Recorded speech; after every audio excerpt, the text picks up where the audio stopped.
Welcome to the first ever Nekid Geek Podcast, where we bear it all, our feelings, our emotions, our opinions on topics that you can submit via the hashtag NGPTopic on Twitter. Joining me today is Joanna Gaskell. Joanna, why don't you introduce yourself and tell us just a little bit about yourself? Okay, sure. My name's Joanna Gaskell. I suppose I'm probably most known for producing and writing and acting in Standard Action, which was a fantasy comedy web series. It's got a bunch of seasons online you can go and check out. I also I hosted Starlit Citadel Reviews, which was a board game review show for about 4 years. That's probably where my face has popped up for most people listening. Yeah. Thank you for having me on. Oh, my pleasure. Thank you for joining us. Our topic this month is influential women in geek culture, and this isn't necessarily going to be the kind of podcast where you stay on topic consistently, but we're going to try to at least touch on things. But now, you being an influential woman in geek culture yourself, how does that make you feel? Like, what do you think about that, the fact that you've touched so many people, men and women alike? Well, it's pretty amazing. It was kind of unexpected, actually. I mean, we just sort of, me and my production team, made Standard Action just because we wanted to make something fun that we thought was funny, and then we were filmmakers and we just wanted to try some stuff out, and it was a good time. But the fact that people started sort of contacting us afterwards and saying that we were influencing them to make their own stuff and tell their own stories and create, web series of their own or stories of their own. It's a pretty amazing thing to hear, and an unexpected thing to hear. I don't think you really understand, especially when you're dealing with the internet, right? The YouTube and having a worldwide reach.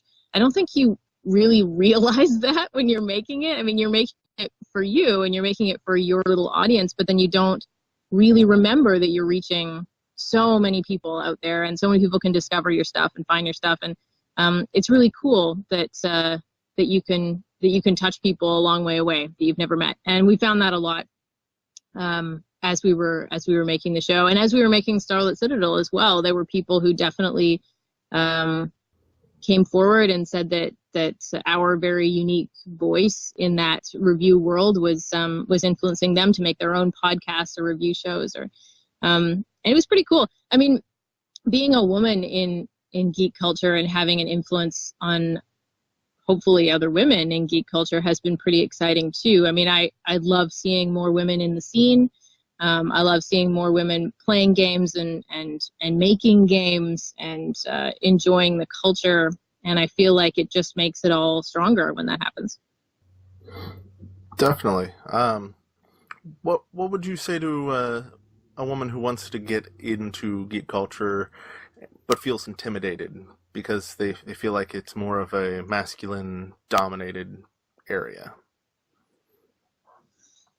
Well, I mean, if it's just somebody who wants to game, I mean, just sort of like, somebody who enjoys fantasy gaming or any kind of gaming, really, I'd say that that intimidation is real for sure. So like, don't feel like you're alone in that. I mean, everybody feels it at one time or another.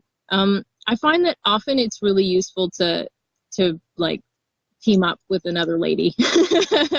If you're really feeling nervous, go to oftentimes your local board gaming shop. If it's not a real bastion of male gamers, we'll definitely have a couple other ladies who want to play as well. And sometimes if you sit down at a table with a group of people and it's not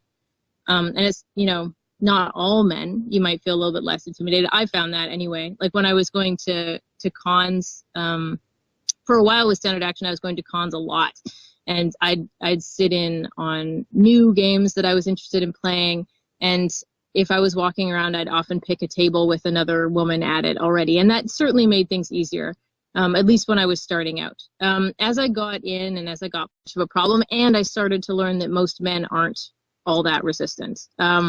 Most dudes are great about welcoming women to their table. I really haven't had that many issues. There's always been a few, but those are the minority in my experience, which I'm happy about.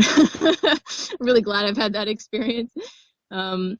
So yeah, I mean, and if you're a woman creator, like if you're trying to create stuff, yeah, good for you. Awesome. Go out and do it, because honestly, the female voice in the creative space in nerd culture is pretty quiet. So yeah, certainly feel encouraged to do it, because honestly, your voice is probably going to be unique. And that's wonderful. Seeing unique stuff on YouTube or in a creative space is amazing, because the space is pretty saturated with the same kind of voice. So yeah, definitely feel encouraged to go out there and make your stuff. Good. Now, standard action. Jumping off topic for a second. Besides on YouTube, is there anywhere else people can find that? Well, standardaction.com is a website. It certainly leads back to YouTube, though. I mean, if you're gonna see the series, that's pretty much the best place to do it. I believe that like we're associated with Zombie Orpheus, which is the production company that makes Journey Quest down in they're based out of Seattle, and I believe that they're starting up or have started up a Netflix style streaming site as well, but I believe that's for subscribers. So if you want to see it for free, YouTube is the best place for sure. I was just wondering if there was any kind of place that you could get like the DVDs or something, because I know when you guys were doing the startup, not startup, the Kickstarter, the Kickstarter, that you had DVDs available, and a friend of mine has trouble because he doesn't have a YouTube account, and I keep telling him he should just get the YouTube account and subscribe, go watch the playlist, whatever. You don't even need an account; you can go to the playlist, but he kind of wants a DVD just so he can watch it, consistently. Oh, for sure. Yeah, definitely. No, you can definitely buy, if you go to our website, standardaction.com, season 1 and season 2 are available. So you can go through and purchase those online. Season 3 DVD, we did a limited run. Okay. Because we were, for budget reasons, we couldn't hold an inventory. So we did a pre-order a little while back, I guess maybe a year ago or so. I have heard that there's some interest. People do contact me about being interested in buying the season 3 DVDs. So I'll look into doing another one of those runs. And usually we open it for quite a while, quite a few months. People can get their orders in and send them off. So we'll look into doing that again for those people. All right. Now, what was your inspiration for creating Etta? I have to ask, 'cause she's just such an influential character herself. I mean, she's strong and not necessarily smart, and she uses that to her advantage. She doesn't let stuff get her down, and she just keeps pushing forward. And I think that speaks to a lot of people, not even necessarily people who are good at one thing, not good at another, but just in general. Somebody with depression might push through something just because they get inspired by that, Well, that's a pretty cool thing to say. Yeah. Oh, Etta. I miss playing Etta. Oh, she's so much fun. What was my inspiration? I guess originally the idea behind Standard Action was creating characters that kind of sucked, like they weren't. I didn't want to make heroes. Like, I didn't want to make really well-built characters that were, really well-rounded. And so all of the characters that we built were kind of the outsiders that maybe weren't the best at what they did. Our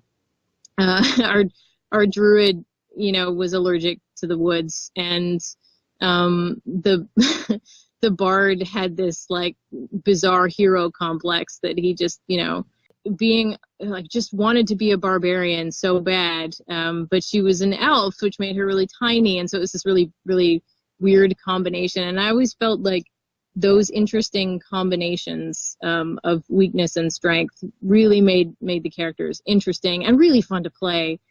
Also, I was inspired personally because Etta was the kind of character that at the time, back in 2010 when I originally wrote her, I would never have gotten the chance to play, ever. I was, making a go of it, trying to be a professional actor in Vancouver, and my look and my type and my casting was just not, I would never get to play a barbarian. I just, I'm a little person, and it just never would happen. So I was like, okay, well, if I'm going to write something for myself, write a character for myself, I'm going to make it interesting.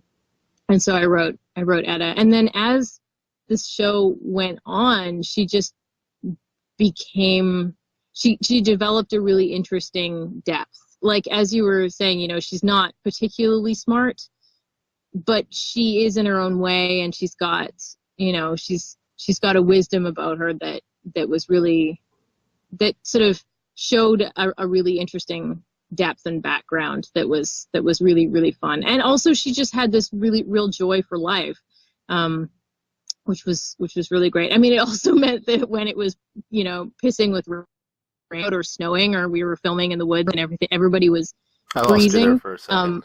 I also had, okay. You said when she, and then it just kind of distorted. I don't know Snowing where I in the was. woods. Oh, okay. Oh, yeah, okay. So that often meant that, when it was raining out or snowing out or it was freezing and we had to film, I also had to be sort of the super happy character, which was sometimes a little hard to do. But no, it was worth it. She's great. I definitely miss playing her. Like, I think probably I could step incredibly easily back into those shoes, those furry boots. Oh, definitely. And I think a lot of us would love to see that. Well, that's really exciting to think that maybe she inspired people. I was just remembering one story. I went to a con, I don't remember which con, it might have been GotaCon actually, which was a Victoria convention. And I met a little girl there. She was probably about 10, and she was cosplaying as the child of Martin the Druid and Etta the Barbarian.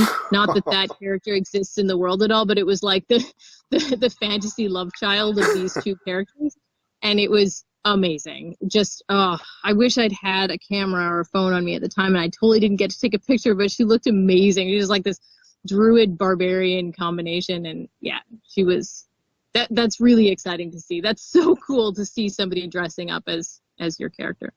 Especially kids. You reach such a young demographic. I know, right? Oh, it was so cool. That's amazing. And I just love seeing the people that I follow, like, reaching out and going so far.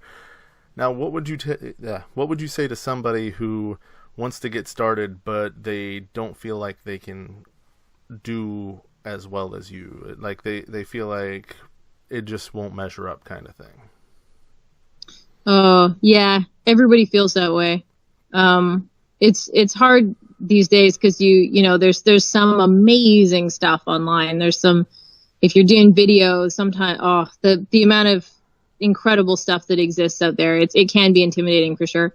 One thing that I can definitely say is that when it comes down to it, quality doesn't actually matter as much as you think.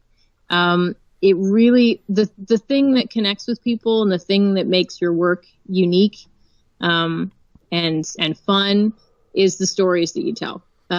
So it's really hard to say this because I know how hard it is, but just make it. Like, just do it. Like, even phones now have video capability that's incredible, like better than the cameras that we had when we started out. I mean, oh yeah, you have the technology to do it. It's intimidating because a lot of people have really amazing technology as well. But just making what it is that's in your brain will first of all, make you get better, because everything you do will make you get better. Every single step of the way will make you get better at what you do. And also, it lets that great creative stuff out of your brain. And that feels really good. And it's really healthy.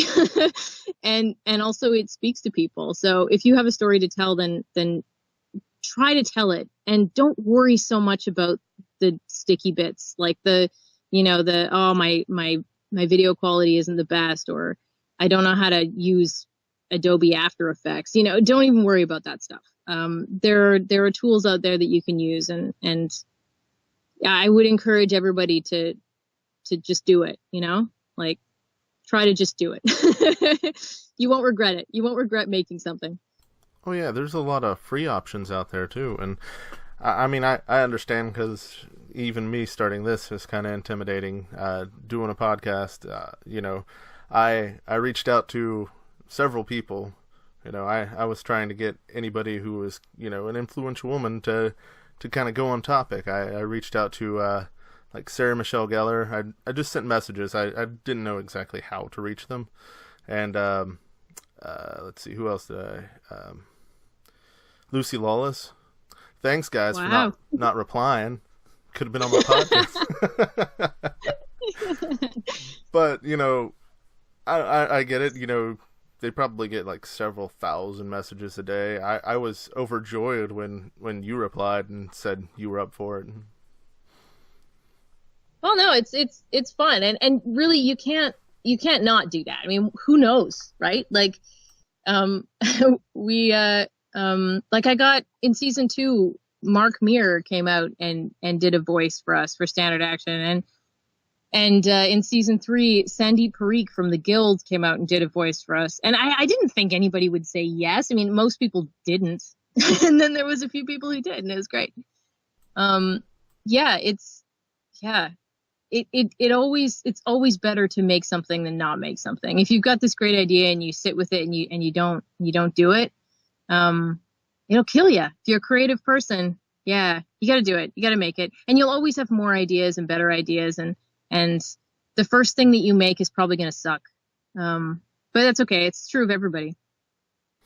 Yeah, I have to say, it's one of those things where if you worry too much about perfection, like you said with the audio equipment and video equipment, a lot of people don't have as much access, but you can record stuff on your phone now. But a lot of people, myself included, will focus on making something perfect for their first try, their first go, and they'll be so focused on that, it'll never seem good enough for them, and they'll never actually get started.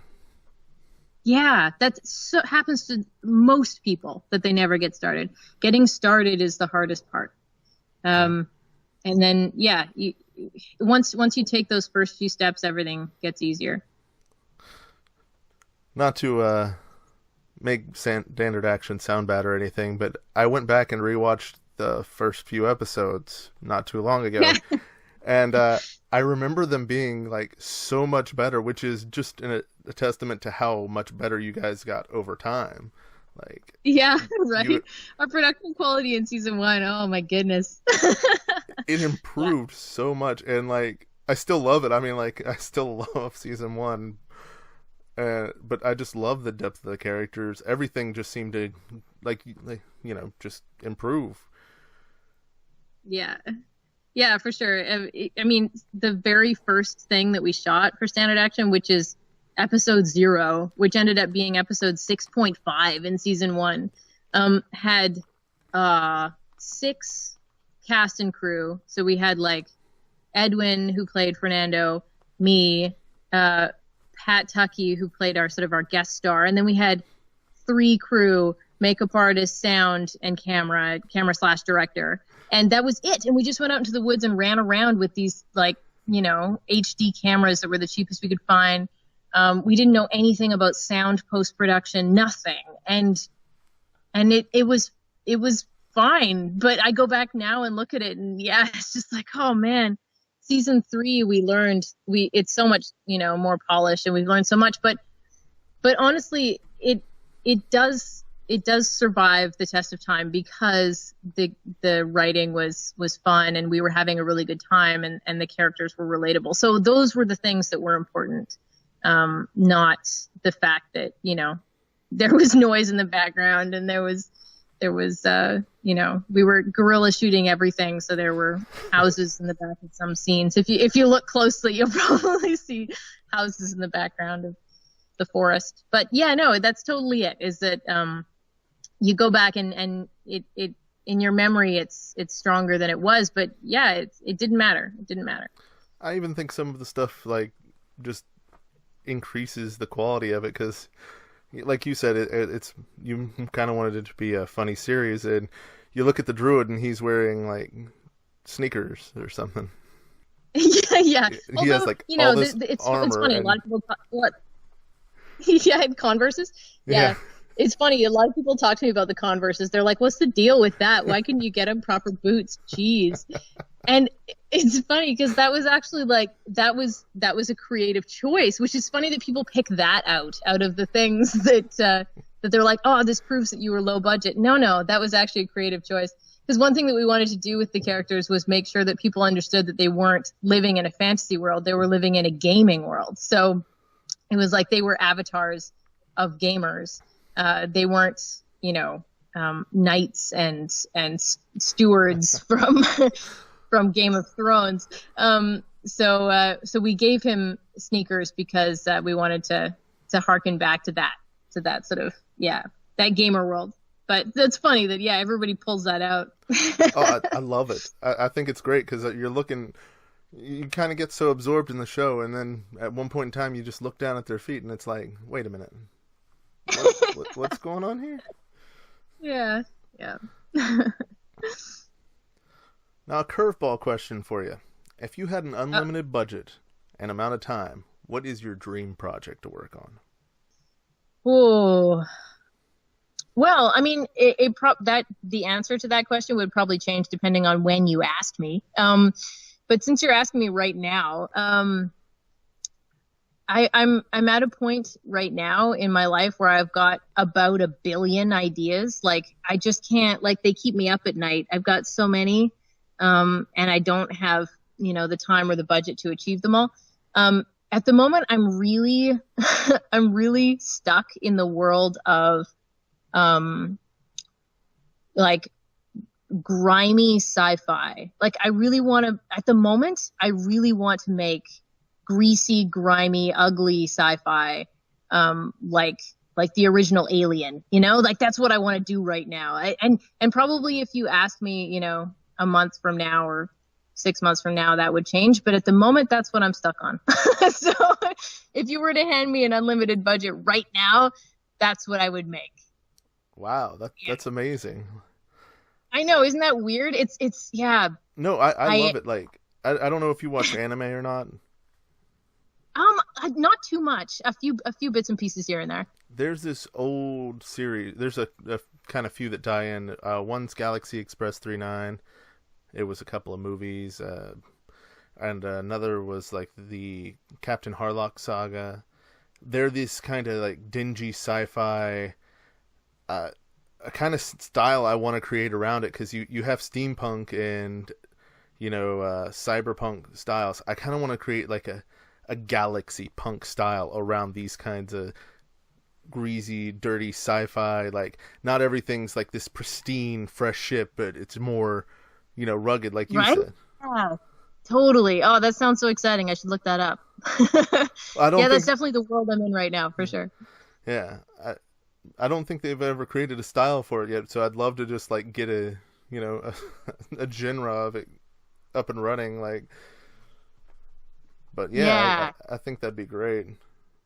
Cool. Yeah, there's something really, really like I think probably Star Trek, like like not the original Star Trek, but Next Generation was probably my very first fandom. Like back when I was a little kid, like that was definitely like what I connected to first, and it's very idealistic and very clean and very polished, and there's beautiful things about that world that I love.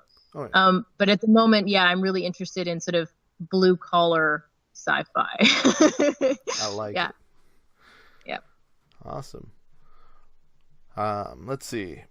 Is there any questions you'd like to ask my currently unexistent audience? Oh, I don't know. Questions. Like if you had to have like a question of the podcast kind of thing, if you wanted to throw something out at them, or just anything, like if there's anything you ever wanted to know from your fans or anything, because obviously I'm going to tag you in this, so hopefully. Well, sure. I mean, I would actually love to know what people are finding inspiring in like the nerdy world right now. So like, because things change so fast. Things are changing all the time so quickly. And I would love to know what people are finding really, really inspirational at the moment. When it either, it be, TV and movies and those kind of media, or games. Like what's really exciting to them right now? Because I know what's really exciting to me, but I'd love to hear what other people are really connecting to, especially when it comes to new stuff, like new and interesting and innovative stuff. Like what's exciting? That would be cool to hear. So what is currently exciting and motivating for you right now? Well, for me, I'm totally inspired by where small screen TV is going. Like television right now. Holy crap! We're in a new. I know people are saying this. We're in a new golden age, but it's totally true. It's totally true. There's so many interesting things coming out. I mean, if you're talking about genre or not, really, but it feels like television, which is basically also Netflix and online streaming services now. So like I suppose you could, I don't know if they're called short form, but like when you're talking about sort of 44 to 60 minute shows, series, ongoing series. Oh my God, there's so much neat stuff being made. I feel like there's so much, like just really, really interesting, innovative genre stuff. Like The OA. Oh my God. Have you watched The OA? That's incredible show and totally unique and interesting. It's on my list. Oh, you got to watch it. Even stuff like Stranger Things. Like it's just, there's so much neat stuff coming out right now. And I feel like people are getting the opportunity. I feel like the bar for entry has been lowered a little bit because things like, Amazon streaming and Hulu and Netflix exist now. And those people have money and they want to create a real library of stuff. So I'm feeling like interesting creators or, directors with interesting ideas are getting the opportunity and the money to make their stuff. And I'm really excited by what's showing up right now. Oh, yeah. And YouTube's really leveled the playing field. Like everybody can kind of get their start there nowadays. Oh, absolutely. Yeah. I was actually reading, this is kind of, not, I guess kind of on topic, but I was reading this article the other day that the new Thor Ragnarok movie is being directed by this independent director from New Zealand who's like, I think he's half Maori. He's done, a couple of really interesting short films, and he did, a couple of feature films that are just really independent film festival type stuff. And then they hired him to do Thor Ragnarok. Like, that's so cool. These amazing. People who are making their own stuff and telling their own stories in a really unique way are being recognized by the larger, the biggest of the big industry to make these movies. And that means that cool, interesting voices are being recognized and being given money to make their stuff. I think it's a really, really cool time for that. Wow. Yeah, definitely. A lot of people are saying like cable TV is like going out to pasture because, you have, like you said, you have Netflix and Hulu and YouTube. Like even YouTube, like YouTube has cable now, like that YouTube Red thing that you see pop up constantly. Yeah, totally. Yeah. I mean, I think a lot of the, like, HBO and Showcase and those cable channels seem to be keeping pace. There is definitely the network TV baseline still kind of exists. And I feel like they're being pushed out. And I hope that instead of being pushed out, they'll just up their game. Like, I really hope that those network shows are just going to understand that they need stronger writing, stronger characterization, new ideas, I hope. Well, I feel like a big problem with cable is like you have to have a package for everything. It's like I just want like this channel, and this channel. Well, you need a package for that channel. Those two are luckily in one, but that other one is in another package too. So you got to get them all together just to get these 4 channels, Yeah, they definitely do that on purpose. Yep. But whereas it's like YouTube, Netflix, you don't have to watch anything you don't want to. Yeah, for sure. And, you get a lot with Netflix, a lot of what you probably don't want. But the monthly charge is just so low. I mean, how can you say no to, $10 a month for that amount of quality content? The Netflix originals are amazing now, too. So they're obviously spending their money in the right place. Though I do hear that they're going bankrupt. Netflix? No, not bankrupt. I hear that they have incredible debt. Oh. Well, yeah. They did, what was it, recently up their charges a little bit and have, I think it's 3 different tiers now or something. I don't know. I heard about it on YouTube at some point. So maybe that'll... Okay, yeah, no, I didn't know that. I know that they took their charges, but hey, that's okay. It's still cheap. Yeah, regardless, it's for what you're getting, it's great. And just like I have Amazon Prime. Now, my only complaint with that is even though I'm paying for Prime, I still manage to get advertisement in the front of some of the videos, which for other Prime stuff. Yeah, it's I'm paying for Prime, but you're still advertising stuff. What am I paying the excess for? I'll just go over to, Netflix, Hulu, and all that. Though, yeah. I do got to give Amazon credit. The Prime is worth it just for the shipping stuff and whatnot. Not sponsored, but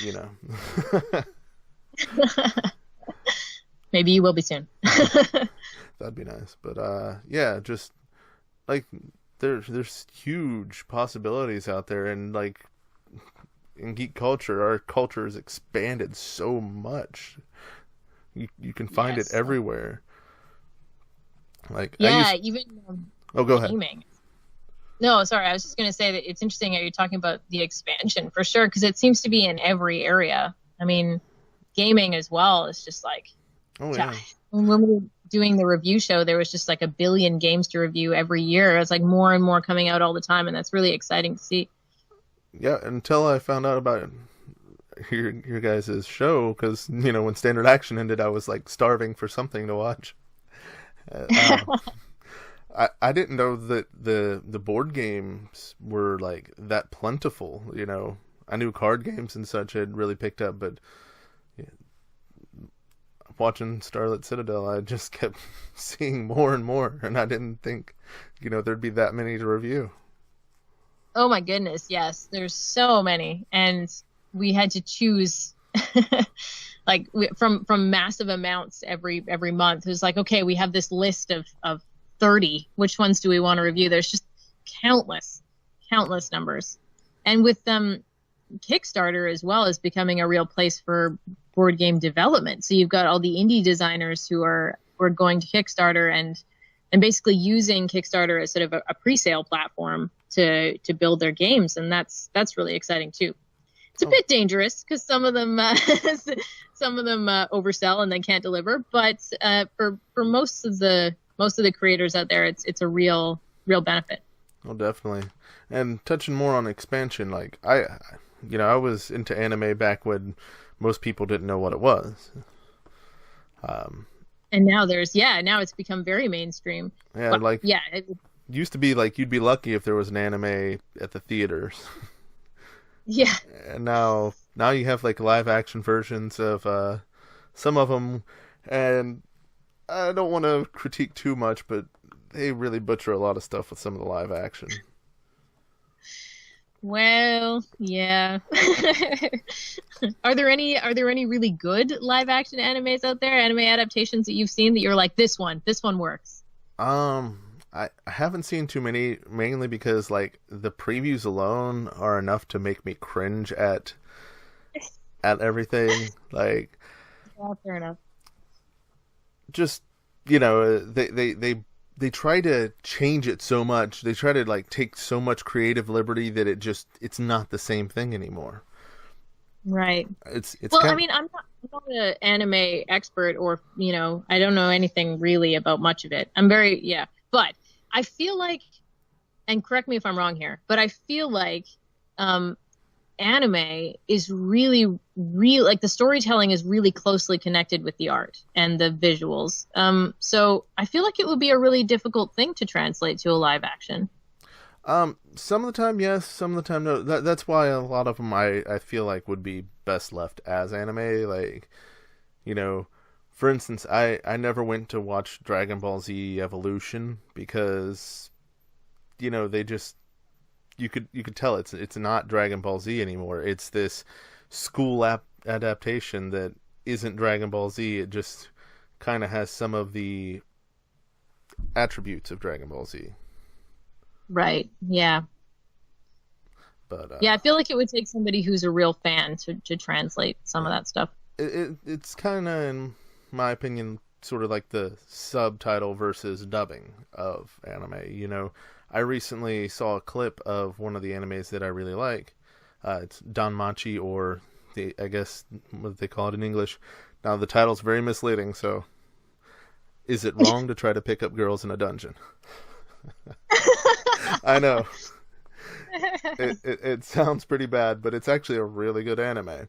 And I watched it, subtitle and everything, all of season 1, and apparently season 2's already out, but Crunchyroll hasn't, been adding the subtitles, translating and whatnot. But I saw a clip of it in dubbing, and they just, the emotion and the just everything, the passion in the story, everything that the dialogue, thank you, dialogue, the passion in the dialogue that you see in the Japanese version that's translated in English on the screen versus watching it in this English dubbing. And I don't know if it's like an official dubbing or not, but it was just like, it would be like dumbing down something, or right, just, yeah, it's like all stripped away, like all the passion, and yeah, like, but it took so much away from it.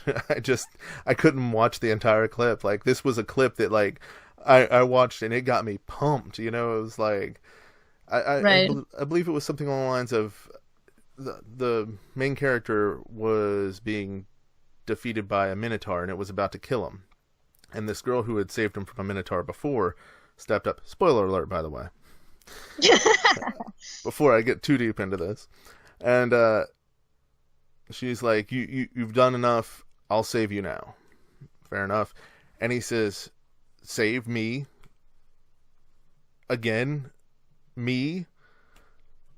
If I don't reach higher now, if I don't stand up now, when will I ever? And then he gets up and, steps in front of her, and it's like, I cannot be saved by you again. And then he picks up his sword, goes up, and says, I'm going to have an adventure. And then the English butcherized version of it was, it's just like, I'm going to be saved again? No. I don't want to be saved again. It's like, you're taking away the message of like, no, you've got to dig deeper and reach higher. It just completely bypassed that and left it to, no, I don't want to be saved. Oh, lame. Yeah. So. Yeah, that's hard. Because the art's being changed. That's not what the creator wanted. Yeah, and it just hurts to watch some of that. Yeah. So, are you working on anything right now? Sure. Yeah. Well, let's see. What am I working on right now? I've got, for 5 years, I've been doing an improv show here in Vancouver. It's called the Critical Hit Show. It's once a month, and we do D&D inspired improv, which is really fun. And we have ongoing characters. Etta actually used to be in that. It was like, alternate reality Etta, so it didn't follow the same story. But I play, she died. So now I play Freya, who's an elf warlock, which is really fun.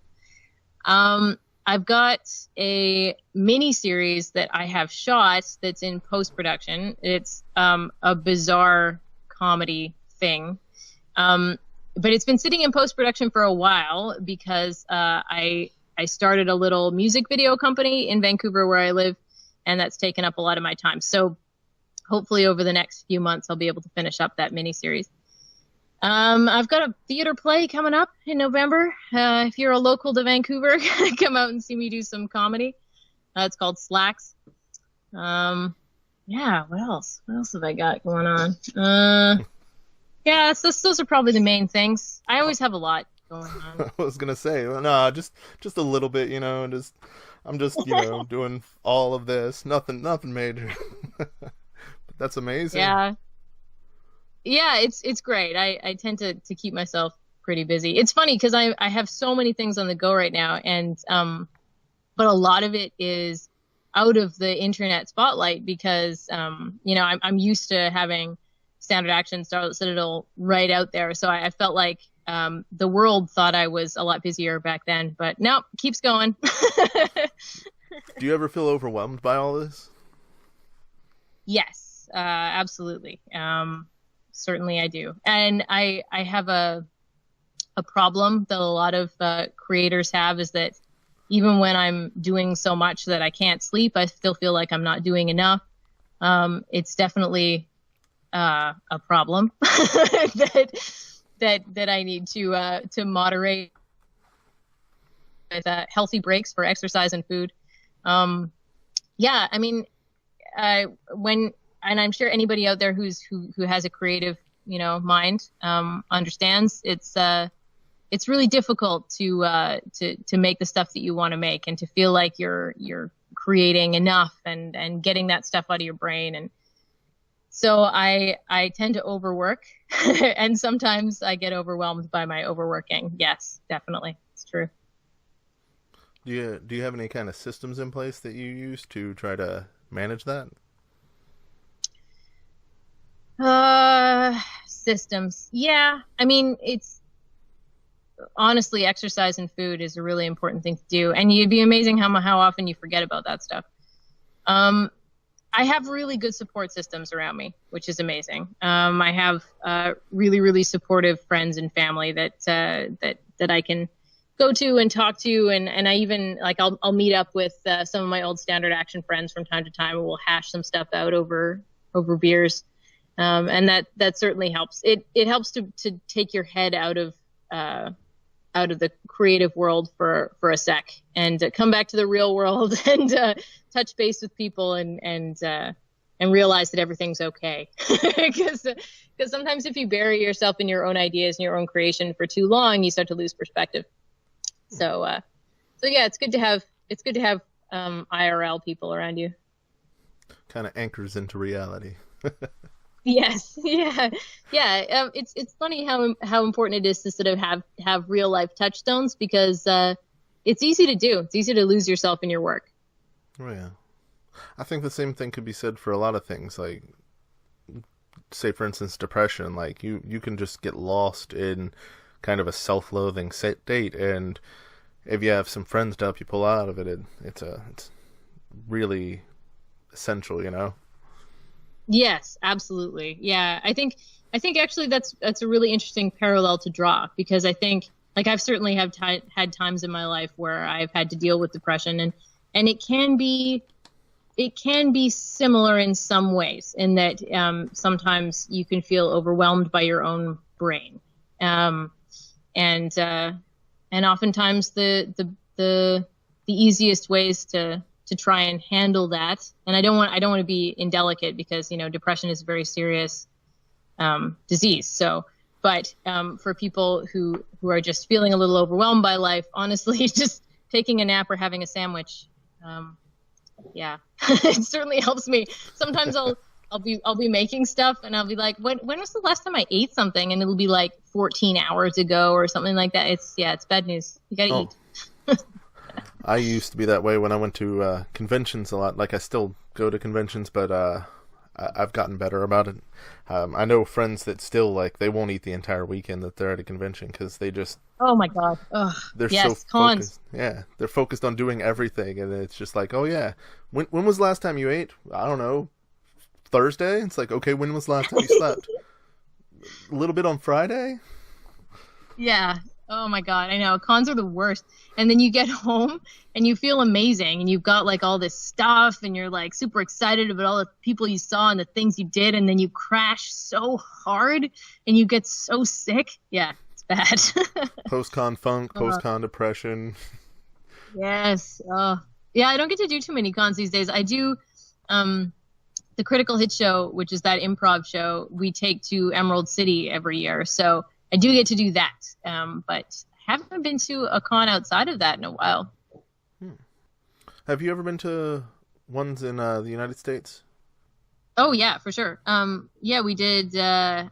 We used to do with Standard Action like as many as we could. So we did Gen Con one year, which was super exciting. I'm sorry, I missed that. Yeah, we were only able to get out there for 1 year. And then we did, what else we did? We did San Diego once. We went down we do a bunch in Washington, so we did PAX quite a few times, and we did Emerald City a few times, and what else in America? We did BerserkCon in Duluth once, which is exciting. I never heard of BerserkCon. I don't know if they're still running BerserkCon. It ran for 2 or 3 years. It was pretty fun. I'd never been to Minnesota before. Where else? That might be all of the American ones. I might be missing something, but yeah, that's sort of the general. And then we've done a few in Canada, of course. So we did Fan Expo Canada and Fan Expo Vancouver and a bunch of the ones around Vancouver, role playing and fan conventions. Nice. Yeah, I love going to conventions. It's just, I love the atmosphere. Like, everybody's so welcoming and just, it's great. It feels like a kind of home sort of thing. Totally, yeah. Everybody's sharing in what they love, which is so cool. I think a lot of people can be like a little too trusting at some conventions. For instance, I was, I think it was at SequoiaCon a long time ago. SequoiaCon doesn't exist anymore, sadly. Neither does the hotel that it was in. Yeah, it used to be my favorite convention. It was amazing. It was in this like sort of castle-y hotel called the Drawbridge Inn, and it just every year it was fun. You know, they had all sorts of stuff to do.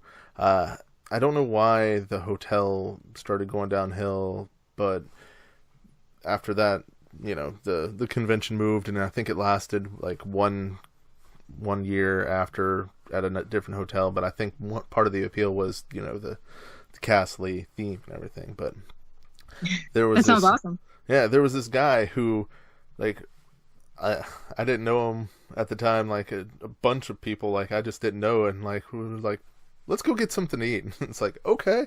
He left his laptop and like all his electronics and stuff just laying on a table with his bag, and I'm like, don't you want to pack up? And he's like, no, I'm good. And I'm like, you sure? And yeah, I'm good. We went, got food somewhere, and came back, and everything was still there. But wow.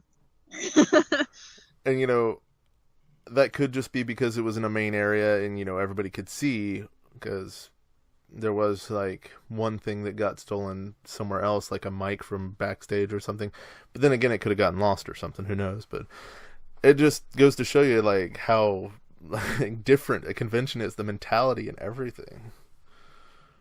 Yeah, that's true. Yeah, I don't know if I would have left my laptop out on a table, but no, it's you wouldn't catch me dead doing that. Yeah, I think there is. I think a lot of people too. A lot of people who love a lot of nerdy things. They come to conventions and they're used to being sort of the only person in their social circle who enjoy the thing that they enjoy, and then all of a sudden they're surrounded by all of these people who share in that enjoyment, and it's super exciting. Oh yeah, you get to see a lot of people become social butterflies there because they can feel like they can just really open up, you know? Yes, absolutely. Oh my goodness. I remember going to conventions and I used to hear so many stories from people about their characters in their games. So they used to always come up to me and just start talking about gaming, and we'd like chat about whatever game they were playing, and they just, you know, go off about the last adventure that their character was on. And you can just tell that it's like they want to talk about this stuff and they haven't had a chance to, and they get super passionate about it, and it's really neat to see. Oh, definitely. Well, I don't want to keep you any longer. I appreciate you so much for joining us today. Oh, no problem. This is it's a really good time. Definitely. Any closing statements you'd like to make, or anything you'd like to say to the future audience of this show? Oh, goodness. I don't know. I mean, keep enjoying stuff. Keep making stuff. I hope that this wonderful nerdy culture that's developed over the past, however many years, just continues to grow and develop and become more inclusive and yeah, it's all about enjoyment, right? It's all about sharing the love. So if we can just keep doing that, I think we'll just be a stronger and healthier community. Definitely. And where can everybody find you online? You can find me. Probably my website is a good place to sort of track down what I'm doing, which is joannagaskell.com. You can also find me on Twitter. My handle is Mighty Joanna. Yeah, Mighty Joanna tends to be a handle kind of everywhere. So Instagram and I think maybe even Facebook. I don't know. Just search for me on Facebook. But yeah, I'm pretty active on social media. So if you track me down on one of those places, I'll probably be pretty vocal about what I'm doing and where you can see my stuff. All right. Standard Action, of course, you can find at standardaction.com. And Starlit Citadel, if you want to watch our old board game reviews. Starlit Citadel is a board game shop here in Vancouver, so you can find them on YouTube pretty easily just with a search. If you guys like this podcast and you want to keep following, go ahead and hit the subscribe button. In the future, I plan to do some with video. I'm just starting out, so right now things are a little bit iffy and everything, but look forward to at least once a month getting a podcast of a different topic. If you want to submit a topic, go ahead and submit it on Twitter via the hashtag NGPTopic. That's N as in Nancy, G as in good, P as in practice, and topic. If you like this video, hit the like button and tell us what you thought down in the comments. If you know, and tell us how you got here. If you came because you were searching for Joanna or Standard Action or anything, let us know. And if you have any comments for either of us, but that's going to have to be all for now. Joanna, thank you so much for joining us today. Thank you. This was great. And we'll see you guys next time.